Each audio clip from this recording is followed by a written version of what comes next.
ஓம் நம சிவாய. தென்னாடுடைய சிவனே போற்றி, எந்நாட்டவர்க்கும் இறைவா போற்றி. சர்வம் டிவி நேயர்கள் அனைவருக்கும் ஜோதிடர் யோகி ஜெயப்பிரகாஷின் அன்பான வணக்கங்கள்.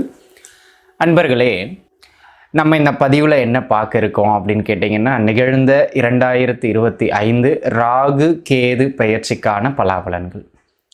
இந்த வருடம் பார்த்திங்கன்னா குருவின் பெயர்வு, அதற்கு முன்பாக சனியின் பெயர்வு, அதனை தொடர்ந்ததாக இந்த ராகு கேதுக்களின் பெயர்வு நடக்க இருக்குங்க.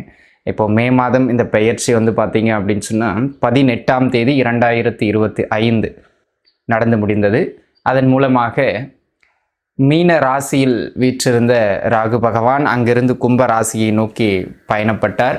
அதேபோல் கன்னி ராசியில் இருந்த கேது பகவான் சிம்மத்தை நோக்கி பயணப்பட்டார். இப்பொழுது கும்பத்தில் ராகு, சிம்மத்தில் கேது என்கின்ற, ஏன்னா நேரு 7க்கு 7ஆக இருக்கக்கூடிய கிரகங்கள், இந்த சாயா கிரகங்கள், சர்ப்ப கிரகங்கள் என்றெல்லாம் இந்த ராகு கேதுக்களை வர்ணிப்பார்கள். ஒரு மனிதனுடைய கர்மாவை எடுத்து கூறக்கூடிய ஒரு அற்புதமான கிரகம் இந்த ராகு கேதுக்கள்.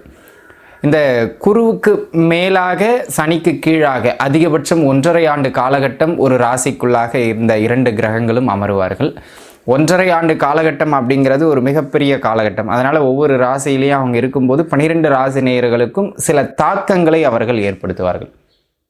அது நல்லதாக அமையலாம், சரியில்லாமல் இருக்கலாம், அந்த மாதிரியான ஒரு அமைப்பு. ஆக உங்களுடைய ஜென்ம நட்சத்திரத்திற்கு இந்த ராகு பகவானும் இந்த கேது பகவானும் என்ன மாதிரியான ஏற்றங்களை வழங்க இருக்கின்றார்கள், எங்கெல்லாம் நீங்கள் நிதானமாக இருக்க வேண்டும். ஏன்னாங்க இந்த ராகு கேதுக்களில் பார்த்திங்கன்னா ஒரு பிரச்சனை என்னென்னா, ராகு நன்மையை செய்கிற அமைப்புகள் அமர்ந்தால் கேது காலை பிடிச்சி இழுக்கிற அமைப்பில் இருப்பார்.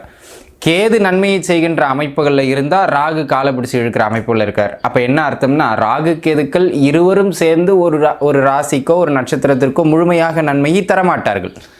ஆக நம்ம அதிகபட்ச நன்மை எந்த ராசி நட்சத்திரங்களுக்கு இருக்குது. அப்போ நம்ம கைடன்ஸ் என்ன பண்ண போகிறோம் அப்படின்னு கேட்டிங்கன்னா, இந்த ராகு கேது பயிற்சி உங்களுக்கு என்ன மாதிரியான விஷயங்களில் நன்மையாக இருக்கும், என்ன மாதிரியான விஷயங்களில் கவனமாக இருக்கணும் அப்படிங்கிறத பற்றி நம்ம தெளிவாக பார்க்க இருக்கிறோம். இது கோட்சார அடிப்படையிலான ஒரு பொது பலன். இருந்தாலும் உங்கள் சுய ஜாதக தசாபுக்தி அமைப்புகளையும் ஒரு முறை ஜோதிடர்கிட்ட செக் பண்ணிக்கிட்டு அது நல்லா இருந்தது அப்படின்னா முக்கிய பலன்களில் இறங்குறது நல்லது. சரிங்களா? இந்த ராகு கேது பயிற்சி 2025 உங்களுடைய ஜென்ம நட்சத்திரத்திற்கு எப்படி இருக்கிறது பாருங்கள், பார்க்கலாம். பூரட்டாதி நட்சத்திரத்தை பொறுத்தமட்டிலும் உங்க ஜென்ம நட்சத்திரத்திற்குள்ளாக ராகு அமர்கிறார், 7ஆம் இடத்திலே கேது அமர்கிறார். இது அப்படின்னு சொல்ற அளவுக்கு ஒரு ஏற்றமான கிரக அமைப்பு கிடையாது. இருந்தாலும் அந்த ராகு குரு பார்வையில் இருப்பது சிறப்பு. இந்த காலகட்டம் பெரிய ஆளாகிறது எப்படி மேலுக்கு வரலாம், எதை செஞ்சால் நமக்கு லாபம் கிடைக்கும், கொஞ்சம் சுய உணர்வு மேலோங்கும். ஆனால் அது உங்களுடைய முன்னேற்றத்திற்கு நிறைய கைட் பண்ணும். சரிங்களா? அதே போல் தவறாகவும் நிறைய கைட் பண்ணும், அதை பார்ப்போம் பின்னாடி. பட் இந்த காலகட்டம் நிறைய சிந்தனைகள் மேலோங்குகிற காலகட்டம். பல பேருக்கு இந்த லவ் அதிகரிக்கிற காலகட்டம். இந்த காலகட்டம் லவ் வரும். இந்த லவ் கரெக்டான லவ்வாக இருந்ததுன்னா ரொம்ப சந்தோஷம். சரிங்களா? காதல் வயப்படுகிற காலகட்டம். எதுலேயுமே கொஞ்சம் லக்ஸூரியஸாக இருக்கணும்னு நினைப்பீங்க, எதுலேயுமே கொஞ்சம் சொகுசாக இருக்கணும்னு நினைப்பீங்க, எதுலேயுமே கஷ்டப்படாமல் மேலுக்கு வரணும்னு நினைப்பீங்க. இந்த எண்ணங்கள் எல்லாவற்றையும் இந்த ஜென்மராகு தூண்டுவார் பூரட்டாதிக்கு. ஆக அன்பு நண்பர்களே, இந்த காலகட்டம் சரியான சிந்தனையாக இருந்தால் அது சரி, சரியில்லாத சிந்தனையாக இருந்தால் அதை கட்டுக்குள்ளே வச்சுக்கணுங்கிறதுல நீங்கள் ரொம்ப கூடுதல் கவனமாக இருக்கணும் அப்படிங்கிறத மட்டும் மைண்டில் வச்சுக்கிடுங்க. அதே போல் அன்பு நண்பர்களே, இந்த காலகட்டத்தை பொறுத்த மட்டிலும் முக்கியமான விஷயம் என்ன அப்படின்னு கேட்டிங்கன்னா, ஃபஸ்ட்டு பாயிண்ட், திருமண அமைப்புகள் கைகூடி வரும் சில சிரமங்களுக்கும் தடைகளுக்கும் பிறகாக. ஆனால் மன வாழ்க்கையில் நிறைய கருத்து வேறுபாடுகள் வரும். ஏன்னா உங்கள் நட்சத்திரத்திற்கு 2ஆம் இடத்துல சனி இருக்கிறதும், நட்சத்திரத்துக்கு 7ல் கேது இருக்கிறதும் மன வாழ்க்கையில் பார்த்தீங்கன்னா வீண் பிடிவாதம், வீண் பேச்சுவார்த்தையினால் தேவையில்லாத கருத்து முரண்பாடுகளை ஏற்படுத்தும். அதை நீங்கள் கொஞ்சம் அனுசரித்து போகலை, இல்லை பெருசுபடுத்தாமல் போகலை அப்படின்னு சொன்னால் அது பிரச்சனை, பிரிவினை அப்படிங்கிற மாதிரியான சூழ்நிலை வரைக்கும் கொண்டு போய் விட்டுரும். ஆக அன்பு நண்பர்களே, இந்த காலகட்டம் மன வாழ்க்கையில் விட்டு கொடுத்து செல்ல வேண்டிய மிக முக்கியமான காலகட்டம் அப்படிங்கிறத மட்டும் மனசில் வச்சுக்கிடுங்க. இது ஒரு அமைப்பு. இதனை அடுத்த அமைப்பாக அன்பு நண்பர்களே, இந்த காலகட்டத்தை பொறுத்த மட்டிலும் பொருளாதாரம்னு வரும்போது அப்படி ஒன்றும் பெருசாக சொல்லிக்கிற அளவுக்கு ஏற்றமான அமைப்பு கிடையாது. நீங்கள் செய்கின்ற வேலை எதுவாயினும், தொழில் எதுவாயினும் ஓரளவு வருமான ஓட்டத்தை கொடுக்கின்ற அமைப்புகளில் இது உண்டே தவிர பெருசாக சம்பாதிக்கிறது, சேமிப்பு பண்ணுறது, சொத்து சேர்க்கறது அப்படிங்கிற மாதிரியான அமைப்புகளில் இல்லைங்க. அதே போல் தொழில் பண்ணுறவங்களும் பார்த்தீங்க அப்படின்னு சொன்னால் அளவுக்கு அதிகமான முதலீடுகளை போடுவதும் இந்த காலகட்டத்தில் உசிதம் இல்லைங்க.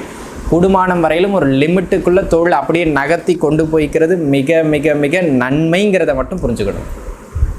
அந்த விதத்தில் இந்த காலகட்டம் கொஞ்சம் எச்சரிக்கையாக இருக்க வேண்டிய ஒரு காலகட்டம். அதே போல் படிக்கிற பிள்ளைங்க கரெக்டாக ஏமாற்றுவாங்க. டீச்சர் என்ன சொல்கிறாங்களோ அதெல்லாம் விட்டுட்டு படிப்பில் ஒரு சிலருக்கு ஜாதகம் நல்லாயிருக்கும், வலுத்துரும், அவங்க படிச்சுடுவாங்க. பட் பெரும்பான்மையான புரட்டாதி நட்சத்திரக்கார பிள்ளைகள் வந்து பார்த்திங்கன்னா படிப்பில் மந்தமாவார்கள் அல்லது விளையாட்டுத்தனம் ஆவார்கள். அதனால் படிப்பில் கோட்டை விடுவது, டல் அடிப்பது அல்லது கொஞ்சம் மார்க்ஸ் குறையிறது, இந்த மாதிரியான சூழ்நிலைகளை ஏற்படுத்துவார்கள். விளையாட்டுத்தனத்தால் படிப்பில் ஆர்வம் குறையும். அதான் அமைப்பு. அப்போது கூடுமானம் வரையிலும் பெரியவங்க வீட்டில் இருக்கவங்க கொஞ்சம் அவங்கள கைட் பண்ணணும். இப்படி படிங்க, அப்படி படிங்க, இது பண்ணுங்க, அதை பண்ணாதீங்கன்னு அவங்கள கைட் பண்ண வேண்டியது மிக அவசியமான ஒன்று அப்படிங்கிறத புரிஞ்சுக்கிடணும். சரிங்களா? ஆக அந்த விதத்தில் அன்பு நண்பர்களே, இந்த காலகட்டம் கொஞ்சம் படிப்பில் ஆர்வம் செலுத்த வேண்டிய காலகட்டம். அதே போல் இந்த பூர்வீகம் சார்ந்து ஒரு சில நல்ல செய்திகள் கிடைக்கக்கூடிய காலகட்டம். ஹெல்த் வைஸ் கொஞ்சம் அடிக்கடி டிஸ்டர்ப் ஆகும். ஹெல்த்தில் ஏதாச்சும் ஒரு தொந்தரவு விட்டவரையாக வந்துக்கிட்டு போயிட்டே இருக்கும். அதுவும் கொஞ்சம் வயதானவர்கள் அந்த மாதிரியான ஆட்களுக்கெல்லாம் பார்த்திங்கன்னா கொஞ்சம் நீடிச்சு மருந்து எடுக்கிற மாதிரியான தொந்தரவுகள்னு ஏதாவது ஒரு உடல்நல தொந்தரவுகளை வச்சுக்கிட்டே இருப்பார். ஆனால் மருத்துவம் பார்த்திங்கன்னா அந்த நேரத்துக்கு கண்ட்ரோல் ஆயிரும். பட் அடிக்கடி மருத்துவ செலவுகளை ஏற்படுத்தும். அதே போல் பார்த்திங்கன்னா இந்த தேவையில்லாத சிந்தனைகள், தேவையில்லாத பழக்க வழக்கங்களுக்குள்ளே செல்கிற காலகட்டம். அந்த பழக்க வழக்கங்கள் உங்களுடைய கேரக்டரையே டிஸ்டர்ப் பண்ணுறதுக்கான வாய்ப்புகளும் மிக அதிகமானதாக உண்டுங்கிறது தான் இங்கே இப்போ பிரச்சனையே. அப்போது உங்களுக்கு நான் முக்கியமானதாக சொல்கிற ஒரு விஷயம் என்ன அப்படின்னு கேட்டிங்கன்னா, இந்த காலகட்டம் சொல்லிக் கொள்ளுகின்ற அளவுக்கு பெரிய ஏற்றமான காலகட்டம் கிடையாது. கொஞ்சம் நிதானமாக அப்படி செல்ல வேண்டிய ஒரு காலகட்டமாக அமைகிறது. அந்த விதத்தில் நீங்கள் கொஞ்சம் விட்டு கொடுத்து போகிறது தான் எல்லா விதத்திலும் உங்களுக்கு மேன்மையை பெற்றுக் கொடுக்கும் அப்படிங்கிறத நீங்கள் புரிஞ்சுக்கிடணும். அதே போல் அன்பு நண்பர்களே, இந்த காலகட்டத்தை பொறுத்த மட்டிலும் தொழில், பொருளாதாரம், ஆரோக்கியம்னு ஓவராலாக எதுலேயுமே பெருசாக க்ரோத் இல்லைங்க. அப்போ அகலக்கால வச்சு எதுலேயும் கடனில் மாட்டிக்கொள்ளக்கூடாது. தேவையில்லாத இன்வெஸ்ட்மெண்ட்ஸுக்கு போய் கடனில் மாட்டிக்கொள்ளக்கூடாது. இந்த ஷேரு அப்படி இப்படின்னு கொண்டு போவார் ராகு. ஜென்மத்தில் இருக்கிற ராகு அவெல்லாம் கொண்டு போவார். கேம்பிளிங்கு, ஷேர் அப்படின்னு அப்படிலாம் போயிட்டு டக்குன்னு பெரிய ஆள் ஆகிறது எப்படின்னு போய் டக்குன்னு கீழே போயிடுவீங்க. அந்த மிஸ்டேக்கை மட்டும் நீங்கள் பண்ணாமல் தப்பித்து கொண்டீர்கள் என்றால் போதுமானது. ஆக அன்பு நண்பர்களே, இந்த காலகட்டத்தை பொறுத்த மட்டிலும் ஓவராலாகவே நீங்கள் அப்படி கொஞ்சம் நகர்ந்து வர வேண்டியது மிக மிக அவசியமான ஒன்றுங்கிறத புரிஞ்சுக்கிடுங்க.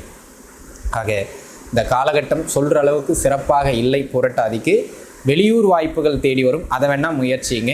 திருமண அமைப்புகளுக்கு ஓரளவுக்கு நல்ல அமைப்பு. விட்டு கொடுத்து போங்க. இது நீங்கள் வளர்கிறதுக்கான காலகட்டம் இல்லை, நிதானமாக இருக்க வேண்டிய காலகட்டம். பார்த்துருந்துங்க. வாழ்க வளமுடன். நண்பர்களே, இப்போ நம்ம உங்கள் நட்சத்திரத்திற்கு பார்த்த இந்த ராகு கேது பெயர்ச்சி பலன் அப்படிங்கிறது ஒரு பொதுவான ஒரு ராசி பலன். உங்கள் சுய ஜாதகம் அப்படிங்கிற ஒரு அமைப்பு தான் ரொம்ப முக்கியமானது. ஆக எந்த ஒரு விஷயத்தையும் சுய ஜாதகத்தை பார்த்து முடிவெடுக்கிறது நல்லது. உங்களுக்கு மேலும் ஏதாவது தகவல் தேவைப்படுது, இல்லை உங்கள் சுய ஜாதகம் பார்க்க வேண்டிய அவசியம் இருக்குது அப்படின்னு சொன்னால் கீழே இருக்கிற என்னுடைய எண்ணுக்கு தொடர்பு கொண்டு நீங்கள் முன்பதிவு செய்து கொண்டு தாராளமாக ஜாதகம் பார்த்து கொள்ளலாம். அனைத்து நேயர்களும் நன்றாக இருப்பீர்கள். வாழ்க வளமுடன். நன்றி.